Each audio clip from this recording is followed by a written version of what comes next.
मेरे अंबेडकर अनुयायी साथियों से ये अनुरोध है कि आप यदि अपने आप को अंबेडकरवादी कहलाना पसंद करते हैं, अंबेडकरवादी बनना चाहते हैं, तो महापुरुष हमारे जो है उनके विचारों को हमें पढ़ना होगा और उन विचारों पर आगे बढ़ना होगा, क्योंकि विचार कभी मरते नहीं है। समाज मर जाता है लेकिन विचार कभी नहीं मरते। और एक विचार वो है जो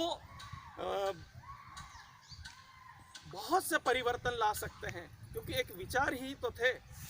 उस विचार को लेकर बाबा साहब ने कितनी बड़ी क्रांति कर दी। बाबा साहब का मिशन क्या है? अहिंसा, अहिंसात्मक रूप से अधिकारों का संरक्षण करना। बाबा साहब का मिशन क्या है? समानता का, सबको अधिकार मिले। बाबा साहब का मिशन क्या है? सबको शिक्षा, स्वास्थ्य का अधिकार मिले। यही तो बाबा साहब का मिशन है। और हम यही मिशन को, बाबा साहब के मिशन को आगे कैसे और ले जाए, ये हमारे लिए चिंतन और चिंता का विषय होना चाहिए। क्योंकि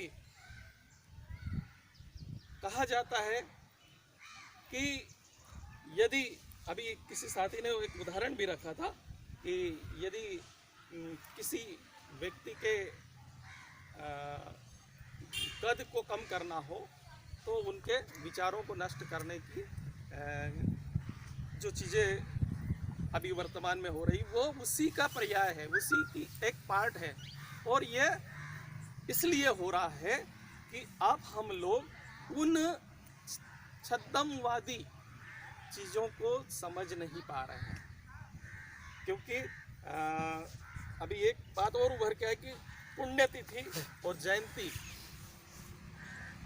में जो एक साथी ने विचार रखे थे, और यही तो हुआ है।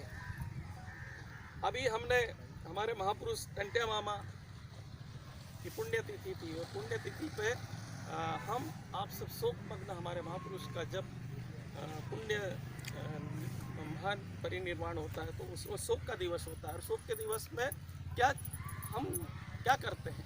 शोक संवेदनाएं व्यक्त करते हैं। तो ये सब जो कुछ समय से चल रहा है, इन्हें हमको समझना होगा और उसके लिए क्या करना होगा। बाबा साहब क्या चाहते थे? बाबा साहब चाहते थे कि मेरे सामाजिक वर्ग को मैं वैचारिक रूप से इतना मजबूत कर दूं कि वो इतने परिपक्व हो जाए वैचारिक रूप से कि जो भी गलत चीज़ें हैं वो उन